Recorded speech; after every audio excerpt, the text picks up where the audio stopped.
BJP जो है, BHP उनकी कमज़ोरी भी है, उनकी ताकत भी है। और बीजेपी विश्व हिंदू परिषद के जो भी डिक्टाट्स रहेंगे उसको फॉलो करती आई है और करते रहेगी। तो इससे साफ जाहिर हो गया कि सरकार जो है वहाँ पर वीएचपी चला रही है। और इससे ये बात भी जाहिर हो गई है कि वो जो लास्ट टाइम में जो सरकार की नाकामी थी, वो उनकी एक डेलिबरेट नाकामी थी वायलेंस को रोकने की। क्योंकि अगर आज वो कह रहे हैं कि परमिशन नहीं देंगे, मुख्यमंत्री बोले परमिशन नहीं देंगे और वीएचपी बोले कि हम निकालेंगे, तो इसका मतलब एक ही है कि इस तरह के वायलेंस के आगे बीजेपी जो है कमज़ोर पड़ चुकी है। और फिर आपने उस वायलेंस के बाद सिर्फ टारगेटेड तरीके से बड़े पैमाने पर करीब 450 के करीब जो कोर्ट में एफिडेविट दायर किया गया, उसमें बड़े पैमाने पर आपने मुसलमानों की इमारतों को, बिल्डिंग्स को, घरों को टारगेट किया। और ऐसे लोगों को भी आपने टारगेट किया जिनके पास पूरे डॉक्यूमेंट्स हैं। आपने ऐसे आदमी का भी घर तोड़ दिया जिसने हिंदू भाइयों की जान बचाई थी। तो ये एक टारगेटेड वायलेंस हो रहा है और टारगेटेड कलेक्टिव पनिशमेंट डिमोलिशन के जरिए मुसलमानों को दिया जा रहा है।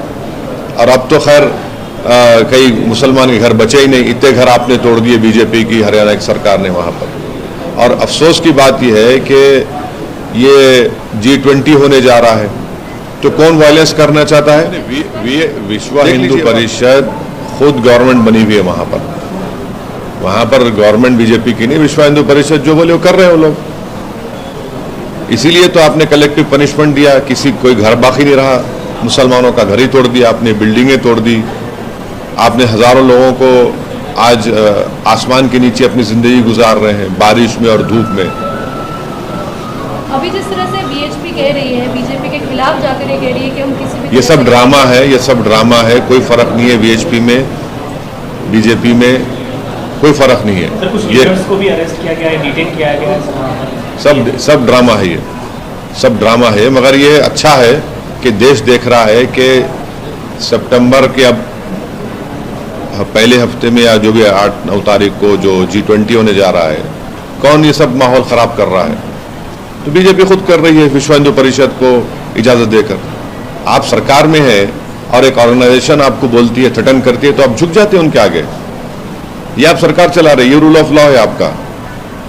यानी ओपन आपके इलेक्टेड गवर्नमेंट को कोई थ्रेटन करता है तो रूल ऑफ लॉ प्रिवेल होगा, या फिर ऑर्गेनाइजेशंस के आप इनकी धमकी को आपके आगे झुक जाएंगे? तो ये झुक गए लोग।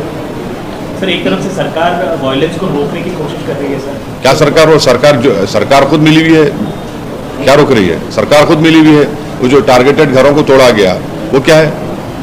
बीएचपी कह रही है कि आज के दिन क्योंकि श्रावण सोमवार आखिरी सोमवार है, तो इसीलिए ये यात्रा की जा रही है। सवाल उसका नहीं है, सवाल उसका ये नहीं है। सवाल ये है कि जब एक इलेक्टेड गवर्नमेंट कह रही है कि हम अलाउ नहीं करेंगे और वो लोग कह रहे हैं कि हम करेंगे, तो आप झुक गए। सरकार डर के झुक गई और सरकार मिली भी है इन लोगों से। वो कह रहे हैं शांतिपूर्ण, वो सब बकवास है, वो सब बकवास बातें हैं। आप जब आपके सामने वायलेंस हुआ और वायलेंस के नतीजे में वहाँ पर एक टारगेटेड लोगों के घर तोड़े गए, फिर उसमें कितने 5 या 6 लोगों की जानें चली गई, उसके बावजूद भी सब हो रहा है।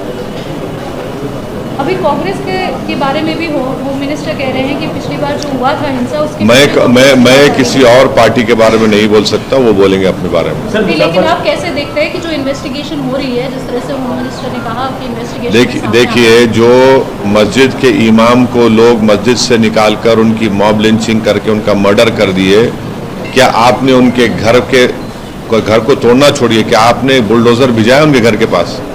आपने नहीं भिजाया, आपने कुछ नहीं किया। जो लोग विजुअल्स आए जो अपने बंदूक से गोलियां चला रहे हैं, उनको पकड़ा आपने? नहीं पकड़ा आपने। कितने आरोपियों का नाम आ रहा है, कितने जो लोग वीडियोस निकाले, वो पहली यात्रा के पहले जो वीडियोस निकाले थे, आपने कितनों को पकड़ा?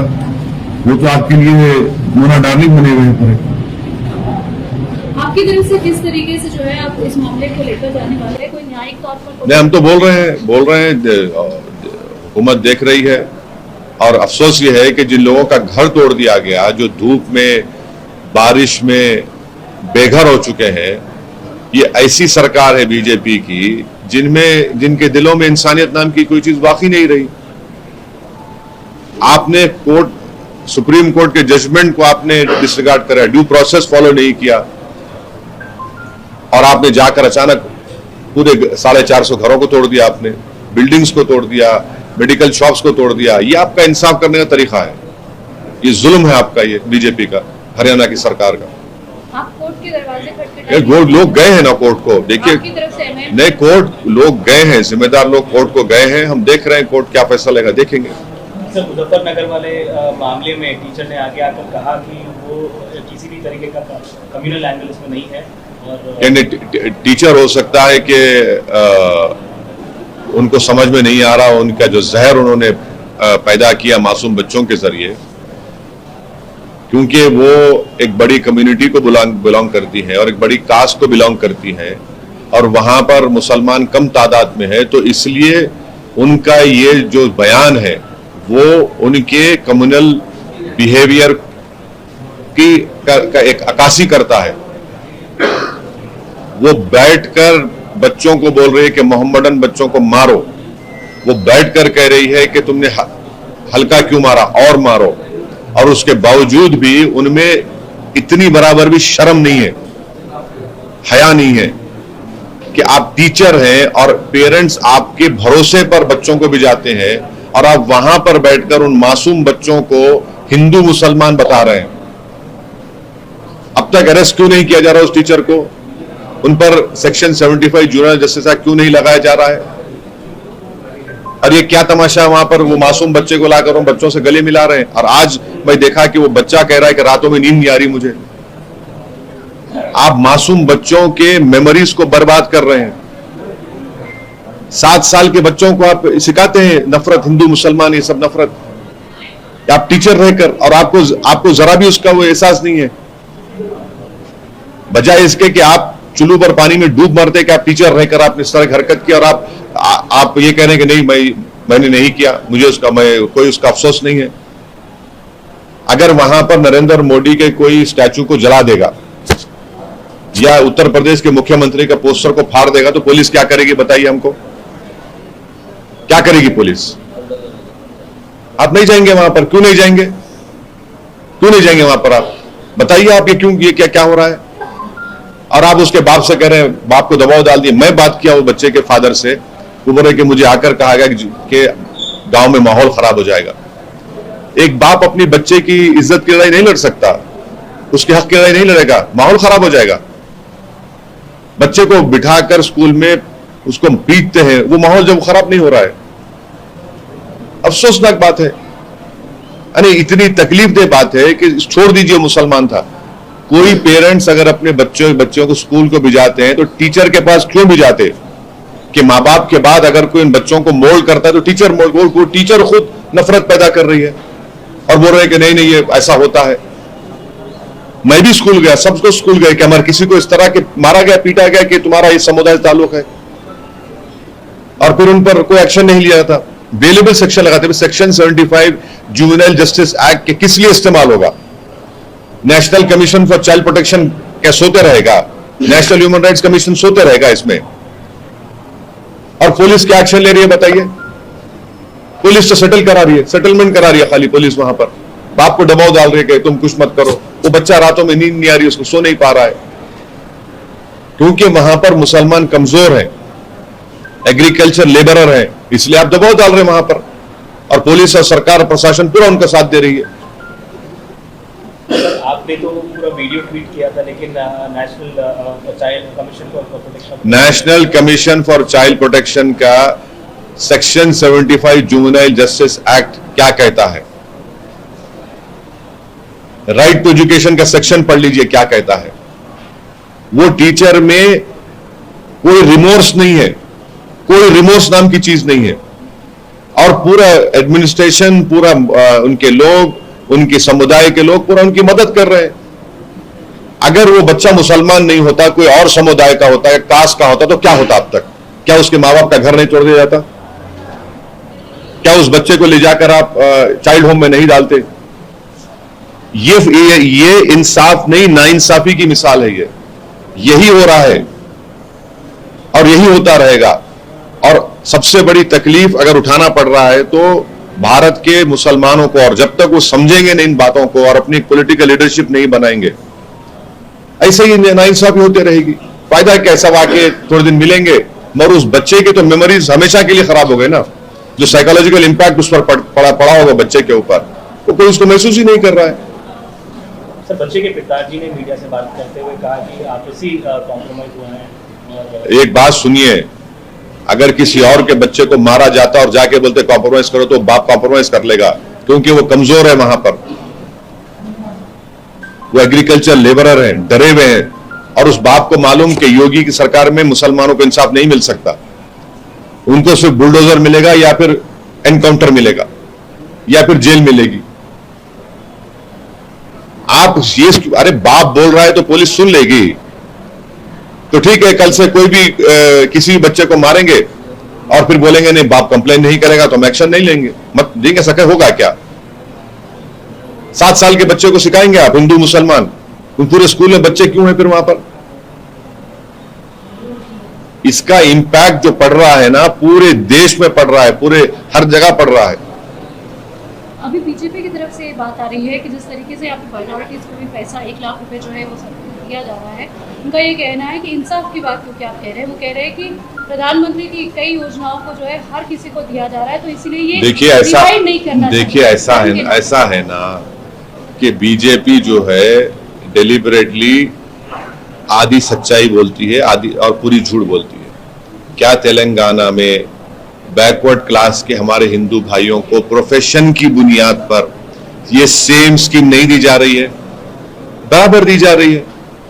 झूठ बोल रहे हैं वो लोग बीजेपी वाले, दी जा रही है, बिल्कुल दी जा रही है। प्रोफेशन की बुनियाद पर जो नाई है, जो मिस्त्री का काम करते, इस दिया जा रहा है। ऐसे कई 10-12 प्रोफेशन आइडेंटिफाई करे, उसमें भी दिया जा रहा है। क्यों नहीं दिया जा रहा है? अब आप नहीं, अरे आपको दिया जा रहा है ना, माइनॉरिटीज को दिया जा रहा है। माइनॉरिटीज धर्म आ रहा है क्या? आर्टिकल 30 माइनॉरिटी धर्म है? माइनॉरिटीज फाइनेंस कॉर्पोरेशन दे रहा है माइनॉरिटीज को, तो उसमें धर्म कहां से आ रहा? आर्टिकल 30 में नहीं है क्या? नेशनल माइनॉरिटीज कमीशन जो बीजेपी का चेयरमैन है, उसमें कौन माइनॉरिटी नहीं लिखा हुआ है जिसमें मुसलमान है, क्रिश्चियन है, जैन है, सिख है? तो माइनॉरिटीज को मिल रहा है, ये कौन सी बात है? एक बात जो है INDI की तरफ से जो है बात ये आ रही है कि जो बीजेपी के साथ यानी कि एनडीए के साथ नहीं है या उनके गुट के साथ नहीं है, वो सारे कहीं ना कहीं बीजेपी के साथ। हाँ, वो जॉर्ज बुश के बेटे हैं पूरे। ये ठाकरे जी का नहीं, ये जॉर्ज बुश के बेटे हैं, जॉर्ज बुश के परिवार के हैं। जॉर्ज बुश ने भी कहा था कि आप हमारे साथ हैं या दुश्मन के साथ हैं। तो लगता है कि जॉर्ज बुश के जानशीन है पूरे के पूरे ये लोग, और ये लोग एक दुकान चला रहे हैं, ये दुकानदार हैं कि इनके पास जो आएगा दुकानदार उनको बोलेगा अच्छा है, जो उनसे दूर रहेगा वो कम्युनल है। और एक चौकीदार हैं जो नेशनलिस्ट सर्टिफिकेट बांटते हैं, और दुकानदार जो है, जो साहूकार बन के बैठा है, हमारी बर्बादी का बाइस बना है, वो कहेगा कि अगर हमारे पास आ जाओगे दुकान को तो तुम अच्छे हो जाओगे। ना तुम्हारी, हमको ना दुकानदार की जरूरत है, ना ये चौकीदार की जरूरत है। इंशाअल्लाह ताला इस देश में चौकीदार को बैठाएंगे, दुकानदार की दुकान ही बंद होगी। एक तीसरा गुट बनने की संभावना बहुत है। मैं तो बार बार हमारे तेलंगाना के मुख्यमंत्री से कह रहा हूं कि उनको लीड लेनी चाहिए, और ऐसे कई पॉलिटिकल पार्टीज, ऐसे कई बड़े बड़े पॉलिटिकल लीडर्स हर स्टेट में वो तैयार हैं। और अगर चीफ मिनिस्टर केसीआर लीड लेंगे तो मैं समझूंगा कि बहुत सा इसमें काम हो सकता है। अखिलेश यादव जी आ सकते हैं क्योंकि वो केसीआर साहब से भी मिल रहे हैं, फिर INDA में वो उनसे पूछिए, वो तो हर जगह जाके बैठ रहे हैं, वो यहाँ भी बैठते, वहां भी बैठते, हर जगह चले जाते बेचारे। वो कौन है आपके साथ में जो आपको लगता है? अल्लाह है हमारे साथ। नहीं, दो पार्टी नहीं, हमारे सुनिए, हमारे साथ अल्लाह है, हमारे साथ वो अवाम है जो जालिमों के जुल्म को नहीं सहने वाली है, हमारे साथ वो अवाम है जो मजलूमों की तकलीफ को समझती है, हमारे साथ वो अवाम है जो इस देश को, डाइवर्सिटी को प्रोटेक्ट करना चाहती है। दो पार्टियां क्या एक सर, आप लगातार बोलो नहीं बोलो। नहीं, मैं ये पूछ रही थी कि आप सिर्फ 2 पार्टियां हैं तो नहीं, 2 पार्टी एक गुट बड़ा बन जाएगा। क्या बड़ा बनेगा, क्या बड़ा? कौन सी पार्टियां हैं जो आपके साथ आ सकती अरे बहुत आ सकते, देखिए अभी बहुत आ सकते, हैं? उदाहरण के तौर पर अरे बहुत आ सकते। आप अभी ठहरिए ना, अभी तो खेल शुरू हुआ है। सर, आप कई बार बीआरएस की स्कीमों की तारीफ की है, सर, दलित बंधु हो या फिर जो भी है फार्मर के रिलेटेड। परसों ही एक स्कीम का ऐलान किया गया बीसी के लिए कांग्रेस पार्टी की वजह से, सर, तो 12 लाख देंगे दलित लोगों के लिए। कई सारे रिजर्वेशन की भी उन्होंने बात की। हाँ, तो ऑलरेडी केसीआर दे रहे ना 10 लाख, आप 2 लाख बढ़ के देने की बात कर रहे हैं। अब उन्होंने भी कर रहे थे, ऑलरेडी वो स्कीम लाने वाला केसीआर है ना दलित का, वो लोन माफी के स्कीम का भी लाने वाला केसीआर है। आप तो कॉपी कर रहे, कट एंड पेस्ट जो बोलते वो कर रहे आप। वो बोलते ना कि नकल और चोरी करने के लिए भी अकल चाहिए, वो भी नहीं है बेचारों के पास। अब वो कट एंड पेस्ट जो आप कर रहे हैं, आप उन्होंने ऑलरेडी कर दिया, उन्होंने अंकल कर दिए, उन्होंने ऑलरेडी स्कीम ला लिया, उन्होंने अंकल केसीआर जो है वो कर दिए ना। अब आप उसको ही देखा देखी कर रहे, आप है क्या आपको? इसका मतलब आप उनके पीछे चल रहे। तो अब जो आदमी स्कीम लाया, लोग उसका साथ देंगे या जो इन्होंने नई बात तो कर रहे, उन्होंने वही बात कर रहे। जिसको पैसे मिल रहे, जिसके पास लोन माफी हो गया, उसके अकाउंट में किसानों के पैसे जा रहे, तो आप तो वो कर रहे, देखा देखी कर रहे, कॉपी कर रहे, आप पूरा नया कुछ है ही नहीं आपका ने। तो इस वास्ते वो जो उर्दू में कहावत है कि नकल करने के लिए भी अकल और सलीका चाहिए, वो भी नहीं है आपका ने। सर, कल यहाँ पर अमित शाह जी आए थे, आपका काफी जो नाम लिया सर उन्होंने, साथ में बीआरएस कांग्रेस को 4G, बीआरएस को 3G, आपको बीआरएस को 2G और आपको 3G, 3 जनरेशन से आने वाली पार्टी कहा कि यहाँ पर मोदी जी आने चाहिए, यहाँ पर कमल खिलना चाहिए। वो 5G। हाँ, वो देखेंगे, चुनाव के नतीजे के बाद बात करेंगे। ये 4G जीतेगा या फिर आपकी पुरानी लाइन जीतेंगी, देख लेंगे, आप मालूम होगा। अच्छा सर, मुंबई में जो इंडिया अलायंस की बैठक, मैं उसमें नहीं बोल सकता। नहीं, उसमें छोटी पार्टियों को बुलाया गया। नहीं, मेरा ताल्लुक ही नहीं मेरा उससे। आपको इनविटेशन? नहीं, मैं कई बार बोलता हूँ, बोलो ताल्लुक ही नहीं उससे, मेरा ताल्लुक ही नहीं। मेरे क्या करना? हाँ, अब टाइम है बहुत, जब टाइम इलेक्शन जब आएगा, जब टाइम जो करेंगे, अब हम अपने टाइम से करेंगे भाई। हर कोई क्या वो करेंगे, अपने टाइम से हम करेंगे। हर कोई इस बार जल्दी लेकर आ रहा है ताकि वो ग्राउंड लेवल पे जा सके। देखिए, ऐसा है, आप लोग दारुस्सलाम को माशाल्लाह से हफ्ते में 2-3 दिन आते, यहाँ पर हमेशा आपके इलेक्शन का माहौल दिखता, पब्लिक आती, काम लेती हमारे से।